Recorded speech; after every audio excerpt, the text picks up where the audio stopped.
13 WMAZ Morning starts now. It is a beautiful and quiet start to what will be an unsettled day. We have quite the summer-like setup on the way this week. I'll have all those details coming up.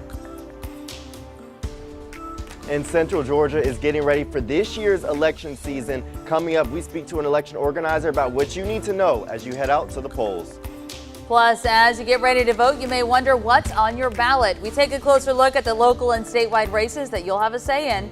The trial process for the man accused of killing Tara Grinstead gets underway today. The possible challenges both sides could face in court and a look back at the history of this high-profile case. Good Monday morning, Central Georgia. You're taking a live look over a beautiful downtown Macon. Once again, stop what you're doing. Take a look at your screen. Beautiful pink and purple skies. The time is now 6:31 a.m. on this May the 2nd. Thank you so much for staying with us. I'm Wanye Reese. And I'm Caitlin Heck. Sunrises like that just help you get your day started with a good smile. I love need it. to take a picture of that and be like, Happy Mother's Day. Like, write that on there. Here you go, Mama. The gift of beautiful Macon Court. That's right. Yeah, Mother's Day, just in case anyone forgot, that's on Sunday. So you only have a few days to get your plans and your gifts all together for our wonderful moms out there across Central Georgia. I'm sure we will be celebrating them a whole bunch as we go through this week. 62 right now in the city of Macon. Yes, paired with a beautiful sunrise. The cloud cover really just adding to the beauty of the start of the day. Dew point at 61. So while it looks really nice out there, it doesn't feel quite so comfortable. That humidity definitely climbing. We're at 63 in Warner Robins, 61 in Fort Valley, 64 in Butler, and in Hawkinsville. It looks like we're at 63 in Dublin. And area-wide, we're generally in the low to mid 60s. A fairly mild start to the day. And of course, with those dew points also in the low 60s, it's quite muggy out there. You can see these arrows here. That's indicating that wind direction. We're pulling in all that moisture from the Gulf of Mexico. And with that, we'll have the chance for isolated afternoon storms. We should stay dry through your lunch hour. Temperatures in the low to mid 80s by then. And we're topping out near 90 today. We're going to be warm and unsettled just about all week long. We'll have those details for you in just a few minutes. Thank you, Courtney. Today is the first day of early voting, and poll workers will soon be showing up to open the doors to those voting locations across Central Georgia. Our morning reporter TJ Anthony joins us live outside the Macon-Bibb County Board of Elections office. So TJ, how's it looking out there as we get ready for early voting? Good morning, Caitlin and Wanye. No one is here yet because the doors are locked, but they're supposed to open at 8:30 this morning. We spoke to an election organizer about what you need to know as you head out to the polls, and also one new Georgia resident that is super excited to vote this voting season. Voting rights is something that a lot of people fought for. So I think it's really a privilege and an honor to share in the process and not just squander the opportunity. That season is starting. Early voting is almost underway, and one Macon-Bibb resident is especially excited about casting her vote. I've been in this country about 35 years. So I voted in New York, and then I gave up my New York residency, and I obtained residency in Georgia. Judith Baptiste Charles became a U.S. citizen in 1994 and moved from the Caribbean country of Trinidad to New York City.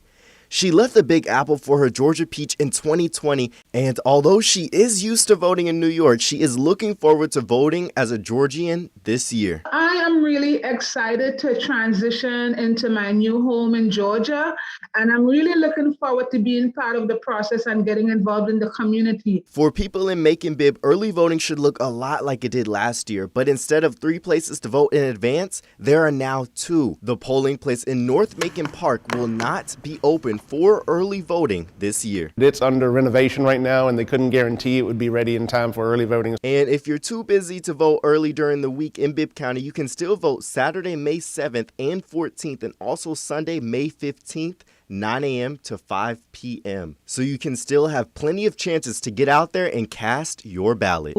When it's time to vote, my husband and I, the children, we encourage our children to vote. We are a voting family.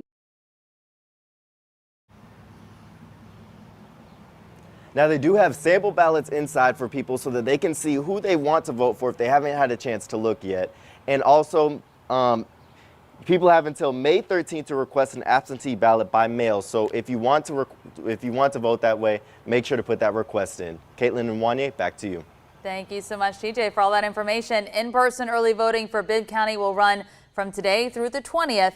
The Board of Elections page on the county's website says you can go 8:30 to 5:30 Monday through Friday. You have 2 Saturday voting options. That's going to be May the 7th, so that's this upcoming Saturday, and May the 14th. That's going to be from 9 a.m. to 5 p.m. Sunday voting, that's going to be happening on May the 15th in Bibb County. And coming up around 6:45 a.m., we're going to be taking a closer look at the state of elections here in Georgia following the new voting law. The time is 6:35. Before you head to the polls today, we want to give you a closer look at what you'll actually be seeing on your ballot. In Bibb County, the 2 local races voters will decide on deal with the Macon Water Authority. First up, the chairman seat is up for grabs. Candidates include now former District 2 Water Authority board member Desmond Brown, former Bibb County Commissioner Gary Bechtel, and former Macon City Council member Tom Ellington. Brown effectively vacated his District 2 seat when he qualified to run for chairman. Prior to that, he faced potential removal from the board because of alleged ethics violations and possible fraud charges. The other Water Authority race on the ballot is for the District 1 seat. And voters in Houston County will see 4 local items on the ballot. That includes 2 county commission seats, post 2 and 4, along with 2 Board of Education races for Districts 2 and 6. Last week, 13 WMAZ and Robins Regional Chamber held a forum with those candidates. If you missed it, you can catch part of it on TV this Sunday, May the 8th. We'll re-air the Board of Education section from noon to 1 right here on 13 WMAZ. We re-aired the commission part on yesterday. And just a reminder, you can find that right now on our 13 WMAZ YouTube page. Candidates aren't the only thing voters will decide on this May. Some of you will also be checking yes or no. That's because a transportation special purpose local option sales tax, or T-SPLOST, is on the table for several central Georgia counties. That includes Bleckley, Dodge, Lawrence, Telfair, and Wilcox. For statewide races, the May 24th election serves as a primary to see which candidates will represent their party in November. So let's take a look at 2 of the main ones that you'll be seeing on the ballot. First up, the U.S. Senate seat that Raphael Warnock currently holds is up for grabs this fall. In the Democratic primary in May, Warnock has one challenger, Tamara Johnson-Shealy. She previously ran in the 2020 special election for U.S. Senate that Warnock won. On the Republican side, 6 candidates are looking to move on to the November race. That includes Agricultural Commissioner Gary Black and former Georgia Bulldogs running back Herschel Walker. Also this fall, Georgia voters will decide who will run the Peach State for the next 4 years. Democratic candidate Stacey Abrams has essentially moved on to November already since she has no challengers in the May primary. The Republican side is a different story as 5 candidates look to get the GOP nomination. That includes current Governor Brian Kemp and former U.S. Senator David Perdue. If Kemp wins the primary, the race in November would be a rematch of the 2018 governor's race. Now, as we get ready for the primary, you can find all the key dates and races that you need to know in our May 2022 election guide. It's on our homepage at 13WMAZ.com. You can also text VOTE to 478-752-1309. It will actually send a link right to your phone that has a breakdown of everything that you need to know for the upcoming election. Now to information on 2 major trials we're following for you this morning, starting with a case dating back to 2005. Over 16 years after Ocilla teacher and beauty queen Tara Grinstead disappeared, her accused killer will now stand trial. Jury selection is set to start today in Ryan Duke's trial. He is charged with malice murder, felony murder, aggravated assault, burglary, and concealing a body, and faces the penalty of life in prison without parole. Now, the state says they'll call nearly 90 witnesses in Duke's trial, most of them GBI investigators. Pete Skandalakis with the Georgia Prosecuting Attorneys Council says a number of credible experts will be one of the biggest challenges for the defense. My experience with the GBIs, they're some of the best investigators in the nation.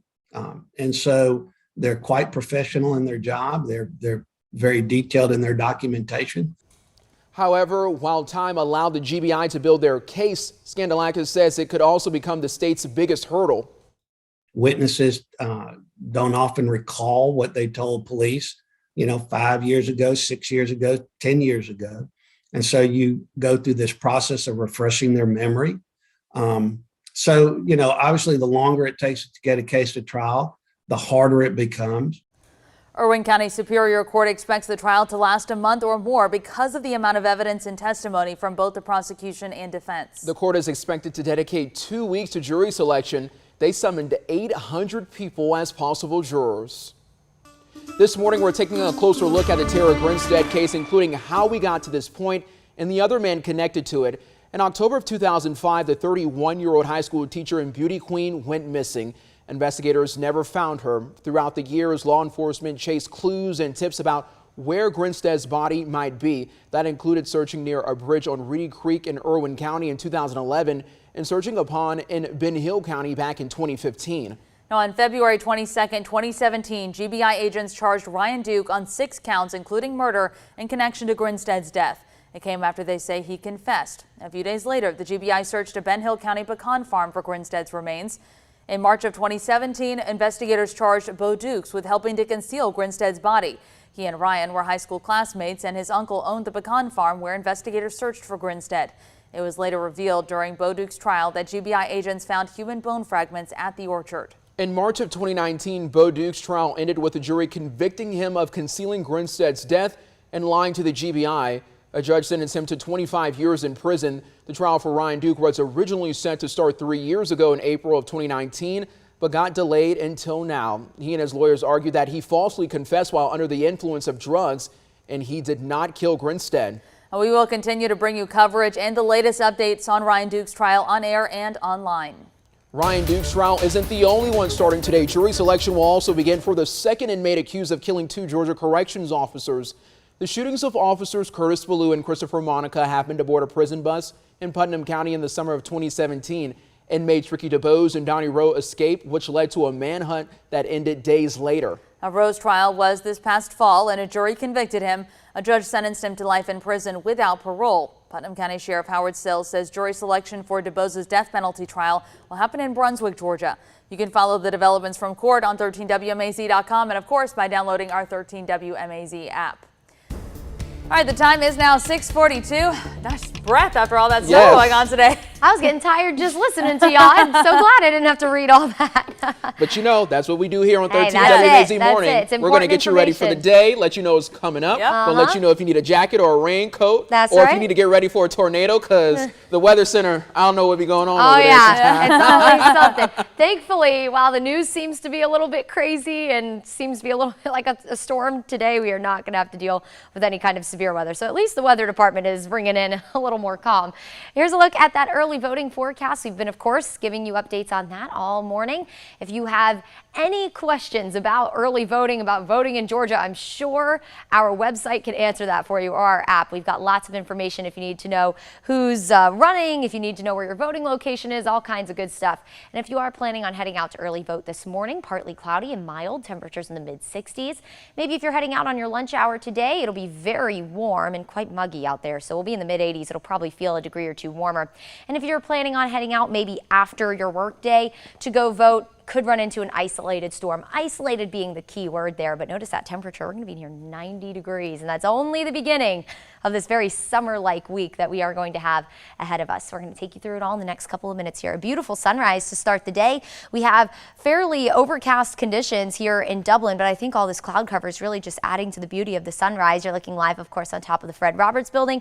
A few people already heading out the door at 63 degrees. That dew point in the upper 50s in Dublin. So the closer you get to 60, once you get over 60, which some of us are in the low 60s dew point wise, that's when it starts to feel really muggy. You might have noticed that humidity starting to creep in over the weekend. Well, that is going to unfortunately linger in our forecast over the next few days. We have a stalled front well to our north, and in the meantime, underneath that stalled front, we have wind pushing in out of the south. So that's pulling in a lot of moisture, also all of that warm air that we are definitely going to experience over the next few days, and really, of course, did over the weekend as well. Through the day today will be dry the first half of the day, so whether you're heading to work or school, heading to early vote, before lunchtime, you look good. Once we head past lunchtime, isolated showers and thunderstorms will start to fire up. Here's 6 o'clock, so again, if you're maybe planning on early voting after work, you might run into an isolated thunderstorm. No organized severe threat today, but we could maybe manage to have a strong storm or two, very much like we had yesterday with heavy rain, gusty wind, and frequent lightning. As we head into tomorrow, same story. We'll be quiet for the morning, afternoon. The activity starts to bubble up. It does seem like we'll have most of our activity closer to the coast tomorrow.